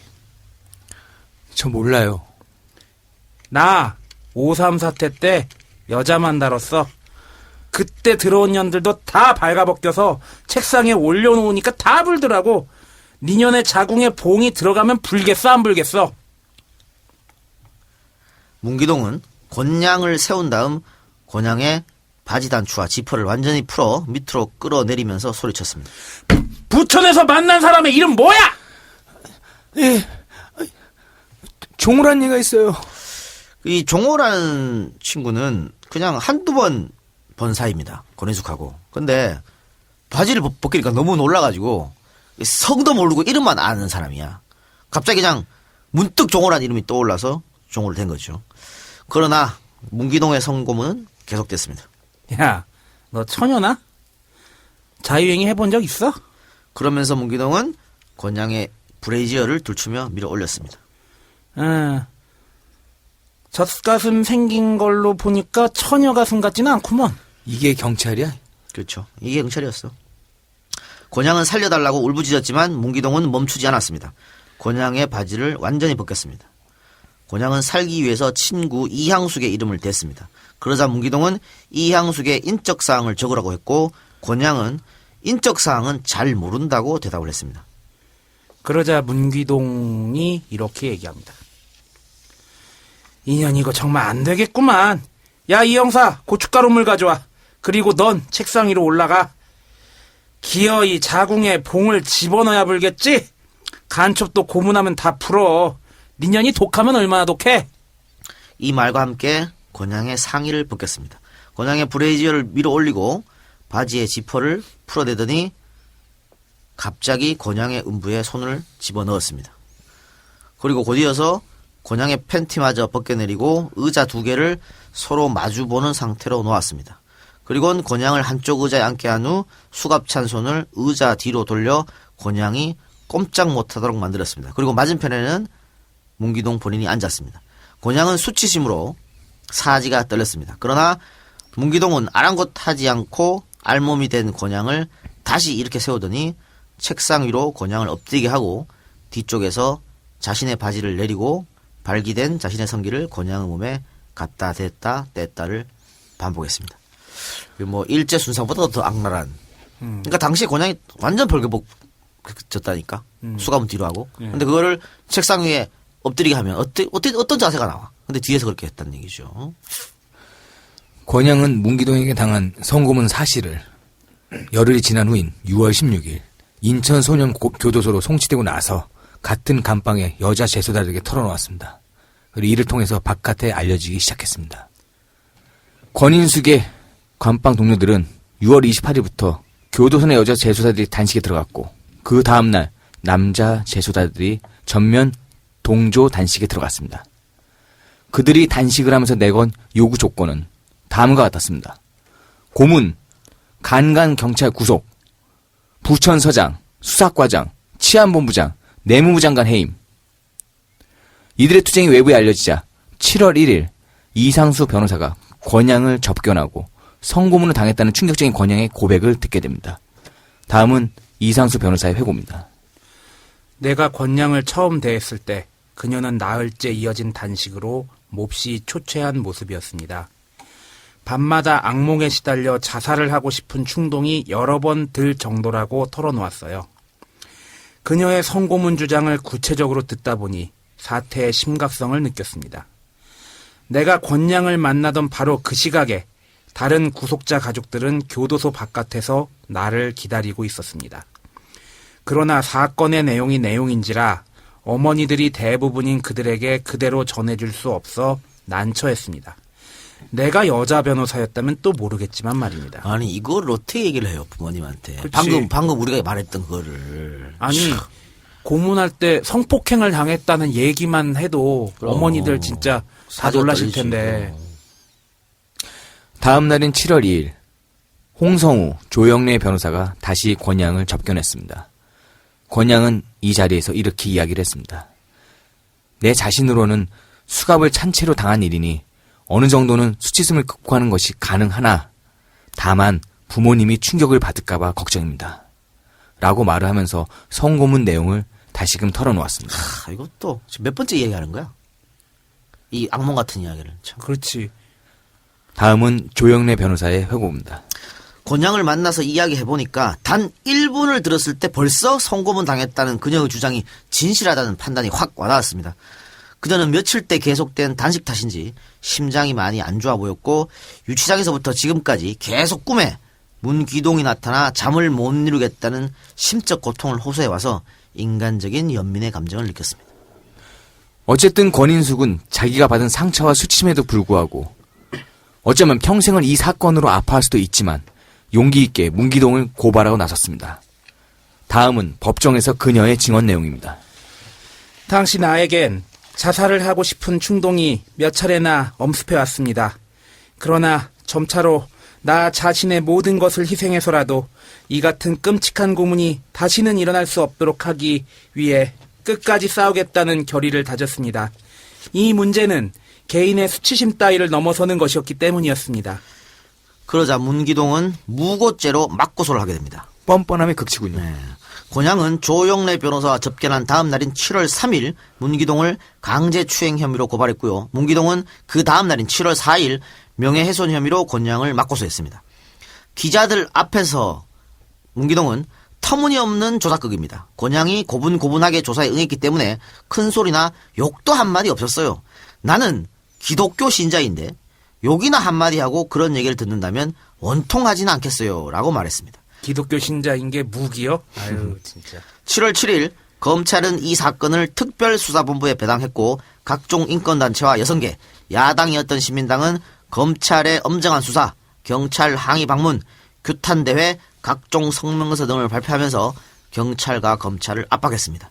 7월 16일 검찰은 성적 모욕행위 부분은 사실이 아닌 것으로 밝혀졌으나 문경장의 권양에 대한 폭언, 폭행 부분은 일부 인정된다고 수사 결과를 발표했습니다. 아니 뭐 예를 들어서 가슴을 주먹으로 몇 차례 친 거밖에 없다. 그거예요. 그게 이제 폭행이지. 그것도 가슴도 친 것도 옷을 입힌 상태에서 쳤다. 뭐 네네. 그렇게. 네. 이게 거의 다 보도지침이 내려간 거죠? 그렇죠. 보도심리라는 거죠. 문경장에 대해서는 문경장이 조사에 집착한 나머지 우발적인 과오를 저지르긴 했으나 10년 이상 경찰에 봉직하면서 성실하게 근무해 왔고 현재 과오를 깊이 반성하고 있기 때문에 정상을 참작하여 기소유예 처분한다라고 밝혔습니다. 또한 당국은 보도 자료를 배포하여 권인숙을 좌경 사상에 물든 빨갱이로 묘사하면서 자신의 수치심까지도 이용하는 거짓말장이로 매도했습니다. 그 유명한 운동권이 마침내 성까지 혁명의 도구로 이용하고 있다라는 말이 바로 여기서 나온 것이죠. 검찰과 당국의 이 같은 조처에 시민단체와 야당, 종교계, 학생들은 강력히 반발했고 급기야 미국 국무성에서도 유감을 담은 성명을 발표합니다. 다음은 미국 국무성 성명을 한번 들어봅시다. 권양에 대한 경찰의 가혹행위가 시인된 사실보다 더욱 심하고 가혹한 것이었다는 믿을 만한 주장이 있다. 우리는 이러한 수감자 취급이 개탄한 일일 뿐만 아니라 소름 끼치는 일임을 안다. 수감자들의 고문과 학대에 관계되는 모든 사건에서 우리는 한국 정부가 법률에 규정된 대로 책임 있는 자들을 처벌하고 이 같은 권력 남용이 다시는 되풀이되지 않도록 조치를 취할 것을 촉구한다. 결국 공은 재판부로 넘어갔고 재판부는 12월 4일 권양에게 1년 6개월의 실형을 선고했습니다. 문기동은 무혐의, 권양은 1년 6개월. 자, 이거 다음은 검사와 권양의 질의응답입니다. 문 피고인이 86년 6월 6일 새벽 첫 조사 때 증인에게 5.3 사태 관련 구속자 중 여자 4명도 내가 조사했는데 발가벗겨 책상 위에 올려놓으니 다 불더라. 너를 고문해도 10일이면 상처가 다 낫게 되고 검찰에 가서 고문당했다고 하소연해도 우리와 한통속이니 소용없다 라고 말한 적이 있나요? 예, 그랬습니다. 문 피고인이 증인의 청바지 지퍼를 내리고 상의 티셔츠와 브래지어를 들추며 처녀 가슴이 아니네 라고 말한 적이 있습니까? 예, 그랬습니다. 증인이 그만하라고 애원하자 옆에 있던 이흥기 형사에게 고춧가루 물을 가져오라고 소리치며 증인에게 내년 자궁에다 봉을 박는다고 겁을 주었나요? 예, 그랬습니다. 86년 6월 7일 저녁 두 번째 조사 때 한희정, 황병선 형사 등 2명이 1호 조사실로 들어와 증인의 양 무릎 사이에 강목을 끼우고 다른 강목으로 허벅지와 허벅지를 때렸습니까? 예, 그랬습니다. 문 피고인이 그 뒤 증인을 2호 조사실로 데려가 증인의 바지 단추를 풀고 지퍼를 내린 뒤 철제 의자에 앉혀 상의를 모두 올린 뒤 양손으로 유방을 주무르며 간첩도 결국은 분다. 너같이 독한 년은 처음 본다. 라고 추궁했습니까? 예, 그랬습니다. 이러면서 이때부터 이제 권인숙 양이 엄청 울기 시작했다고 합니다. 참. 증인이 친구 집을 정말 모른다며 신음소리를 내자 피고인이 소리를 낸다고 하며 증인의 상체를 만지다가 팬티 속으로 손을 넣어 음부를 몇 번 만졌나요? 예, 대답하지 못했고 피고인이 증인을 일어나게 한 후 증인의 바지와 팬티를 무릎 밑까지 내리고 책상에 엎드리라며 증인의 등을 밀어 책상에 엎드리게 한 뒤 피고인의 성기를 꺼내 증인의 음부에 대고 수에 비볐나요? 예, 그랬습니다. 참.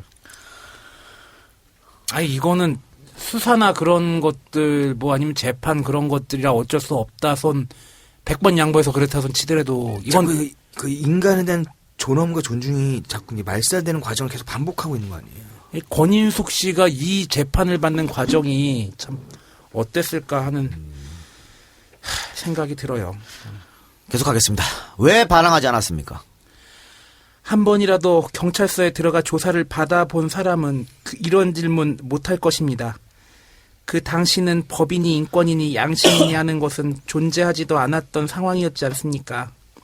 잠도 제대로 못 자고 밥도 굶어 탈진해 있고 반항은 더 심한 고문을 가져올지 모른다는 두려움에 떨고 있었습니다. 피고인이 성기를 증인에게 삽입하지는 않았다는데 확실합니까? 예, 그렇습니다.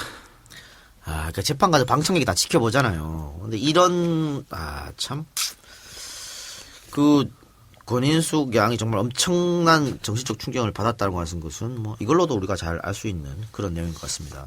네, 다음은 권인숙의 최후 진술 들어보겠습니다.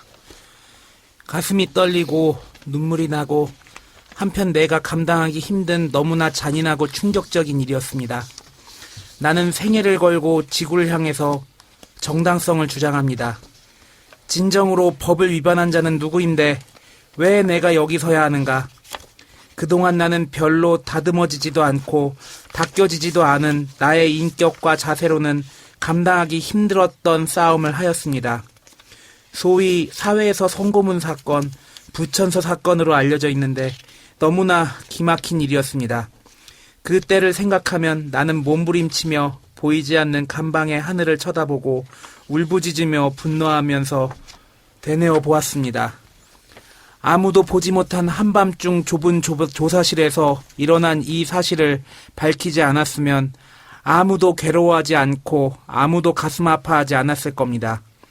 그러나 세상에 알려야겠다고 떨리는 손으로 고소장을 쓰면서 갈갈이 찢겨지고 능멸당한 성고문을 써내려가면서 인간이 인간을 학대하는 있을 수 없는 이 일을 조금씩 써내려갈 때 나는 몸부림을 쳤습니다.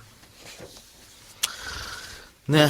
결국 사건 발생 3년 뒤인 1989년에 가서야 이 사건의 진실은 드러납니다. 정권이 바뀌고 나서 드러난 거죠. 만약에 정권이 안 바뀌었으면은 모르지 뭐 그건 계속 그냥 권인숙은 진짜 자신의 어떤 수치심마저도 혁명의 도구로 이용한 그런 여성이 되는 거지 뭐. 대법원에서 재정 신청이 받아들여졌고요. 문기동은 재판정에 다시 나오게 되었습니다. 그러나 문기동은 대법원에서도 모든 범죄 사실을 부인했습니다. 그러나 사건을 맡은 조영황 변호사는 검찰의 수사 기록을 검사하던 중 옥봉안 당시 부천서 서장을 비롯한 부천서 관계자들이 검찰 수사에 대비해서 관련 경찰관들의 알리바이를 조작하고 증거물을 없애려는 등 조직적으로 사건 진상을 은폐, 조작했던 사실을 밝혀냅니다.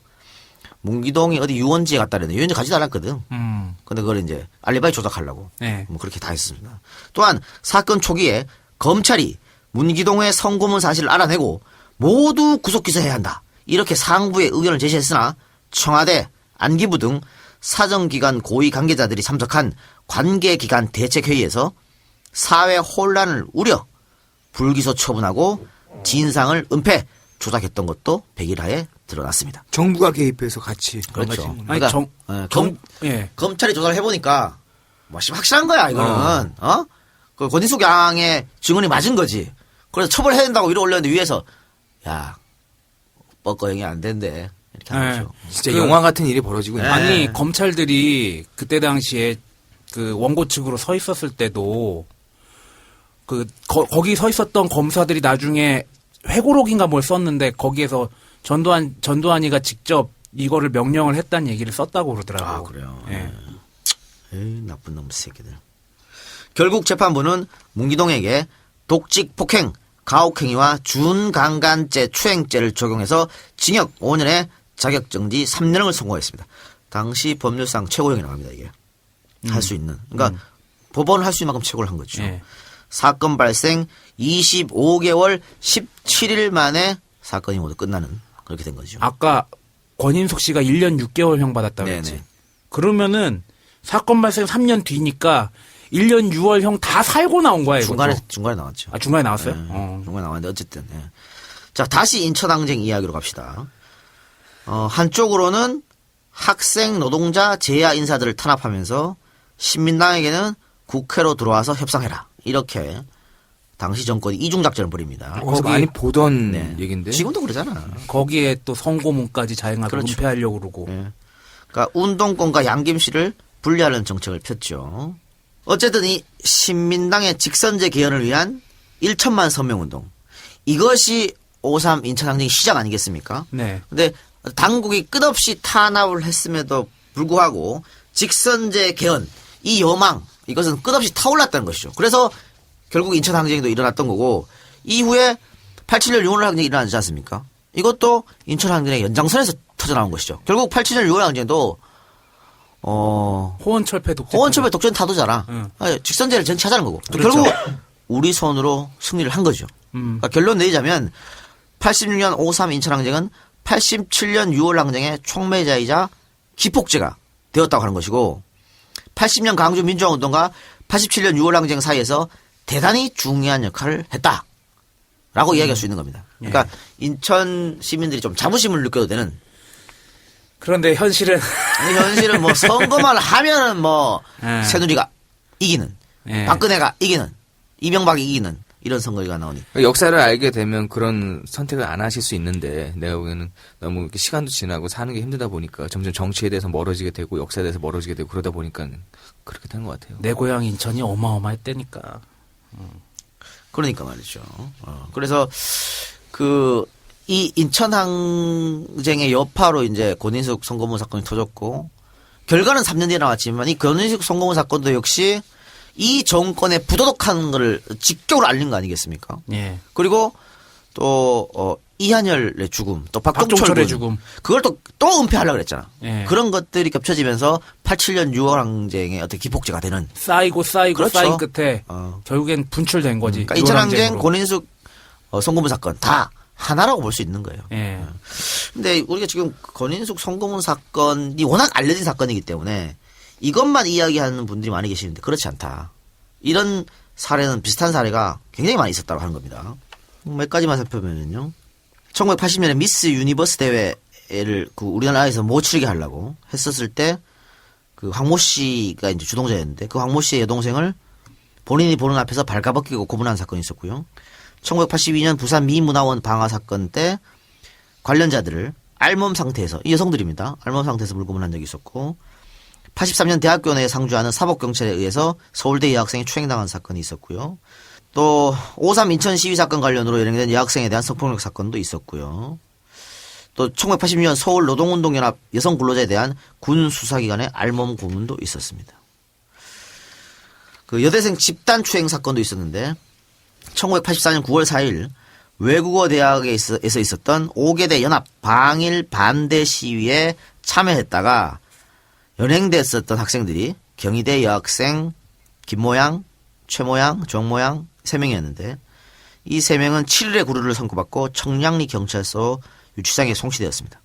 9월 7일 이들 여학생 3명은 신체 검사란 명목하에 이근이라는 전투경찰로부터 알몸인 상태, 시로락이 하나 걸쳐져 있지 않는 알몸 상태에서 기합을 받았습니다.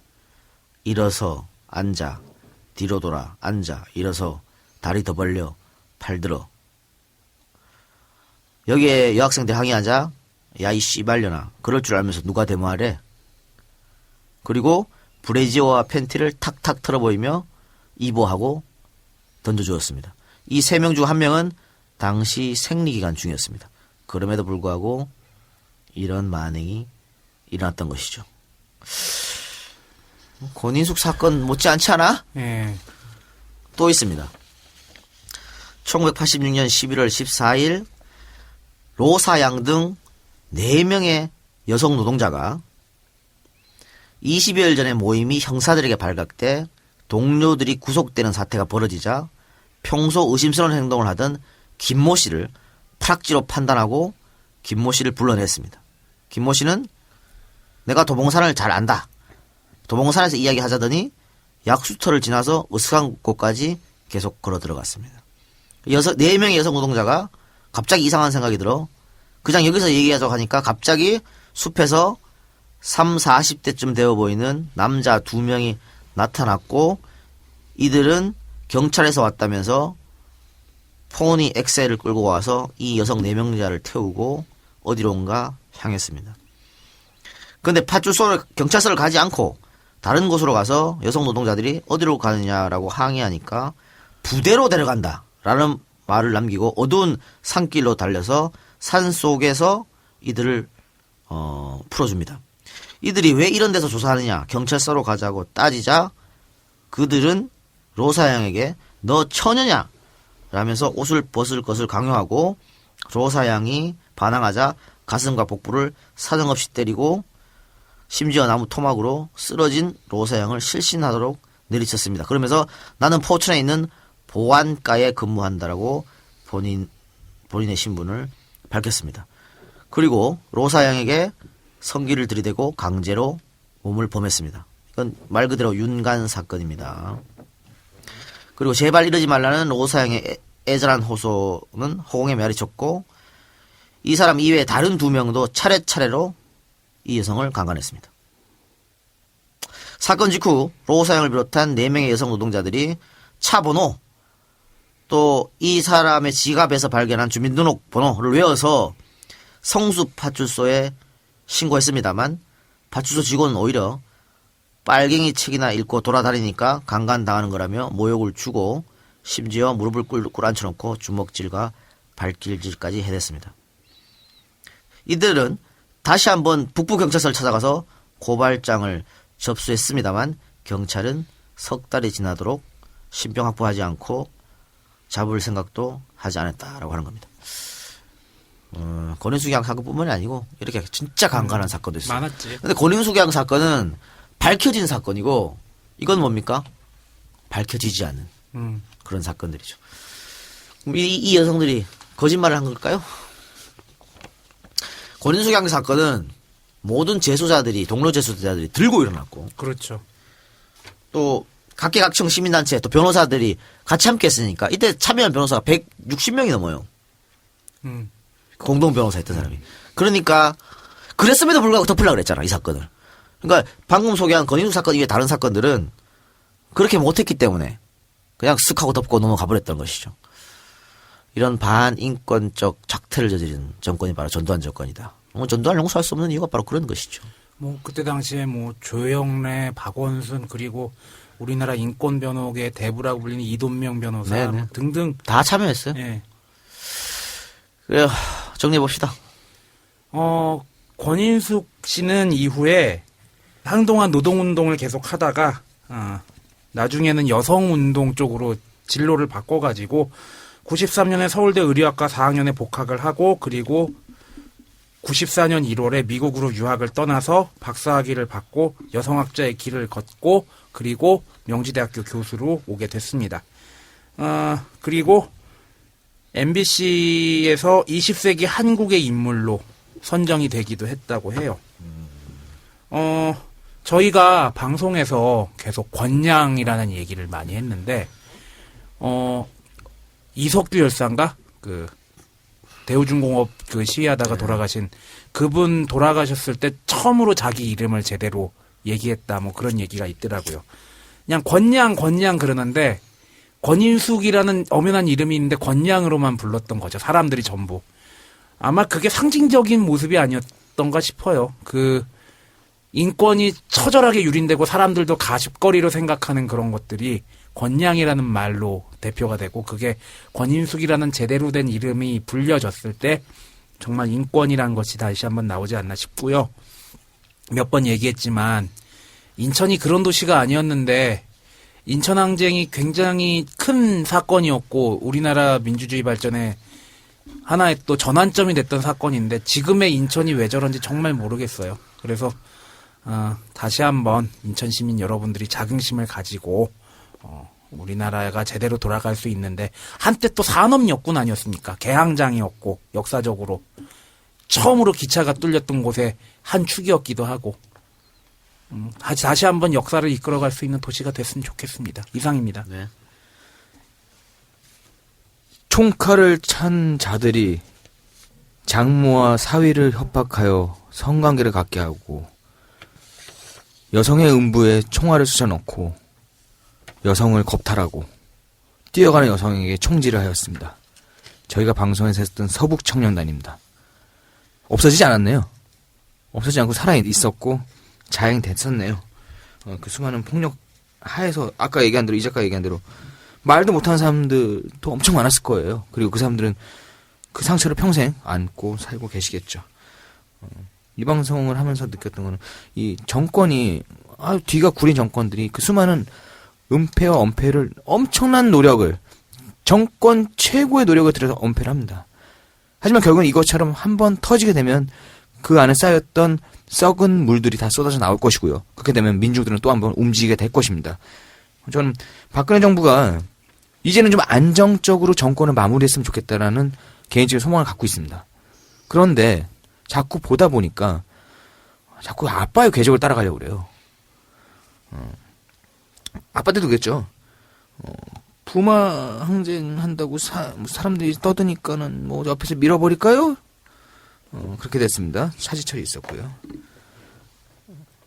뭐 법하니까는 안 돼요 했는데 지금은 직권 산정합니다.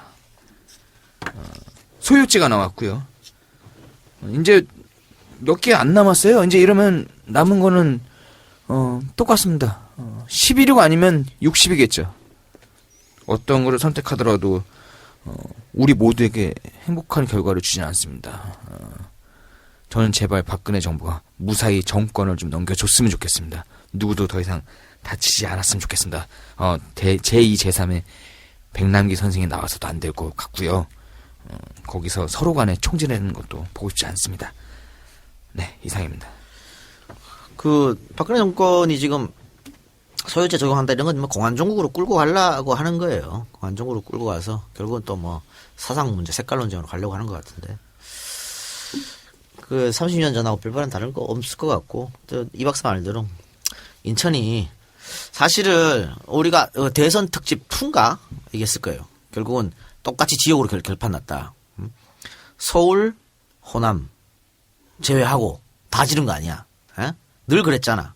그러니까 사실 경기 인천 정도만 진짜 이렇게 제대로 된 움직여주면. 선택을 해주면 훨씬 수월하게 싸움이 되지 않을까 싶고요. 그 안상수가 망쳐놓은 그 인천인데 그 사람이 또 국회의원이 되는 참 어처구니 없는 일어나는 제대로 된 판단을 좀 해주시면 좋겠고요. 그 우리가 뭐 시사 문제 얘기하면서 총선이 어렵다 뭐 이런 얘기했는데 그렇게 비관적으로 또 볼 것도 아니에요. 그것도 아니고 뭐 결국은 투표 많이 하는 놈 이기는 거 아니겠어요? 아니 근데 그건 깨진 지 좀 됐잖아. 저쪽도 단결하잖아 결국엔. 아니, 그러니까 우리 쪽이 더 많이 나오면 되는 거지. 그러니까 투표 많이 참여해 주시고 저기서 자꾸 무슨 뭐 야당 내분 사태가 끝간데를 모르네. 곧 뭐 파국에 이르네. 안철수 신당 파괴력이 뭐 예상 오히려 크네. 이거 다 이간질입니다. 다 이간질해서 결국은 투표하면 뭐해? 우리가 어차피 질 건데. 나는 라는 정치에 생각을- 관심 안 가질래. 뭐. 그렇죠. 그렇게 생각을 갖게끔 만드는 거지. 정치 혐오, 정치 무관심, 정치 불신. 거기에 딸려가면 박근혜한테 지는 거예요. 그래도 세상은 전두환 정권 때보다 많이 발전한 거 아니겠습니까? 그러니까 우리의 생각도 우리 사상도 전두환 정권 때보다 발전해야죠. 우리 국민들도. 그런 의미에서 다가오는 총선 그리고 대선 제대로 된 선택을 부탁드리겠습니다. 이쯤에서 됐다라고 생각하면 안 되지. 오늘 방송 여기서 마치고요. 엔젤 펀딩 소개해 주시기 바랍니다. 엔젤 펀딩 전에 광고 하나 하겠습니다. EJ 생활역사협동조합에서 2명의 미녀, 문희정, 한민경 아나운서, 안민경 씨는 타로 전문가고 그리고 심리상담도 하시는 분인데 개냥아치라는 방송을 하고 있는데 애완동물에 대한 그리고 반려동물에 대한 이야기도 하고 인생 상담에 대한 이야기도 하고 있습니다. 동물 키우는 분들 많으니까 재밌게 한번 들어보셨으면 좋겠고요. 스스로 커서 올라오라 그래. 이제 이빨 받지 말라 그래. 한번 해줬잖아, 처음에. 뭐, 그도 뭐, 못 올라오면 자기 탓이지, 뭐. 한 10명 중에 한 2-3명이 반려동물이 있다라고 하더라고요. 그리고 동물 키우는 사람 많더라고. 이때 논현동에 혼자 살면서 동물 키우는 분들 많잖아요. 좀 들어주세요. 예. 그리고, 제공하실 분들 좀 소개해드릴 분이 있는데, 안가가 이틀 동안 청소를 했습니다. 아름다운 계단이라는 업체를 운영하시는 이창섭 조합원께서 안가를 깨끗하게 청소해 주셔가지고, 녹음실에 먼지가 많이 없네. 예. 그래서 참 좋았고, 그리고, 안가에 순두부를 제공해 주시는 분이 있습니다. 손두부. 손두부. 예. 분당의 오늘두부 곽승엽 대표?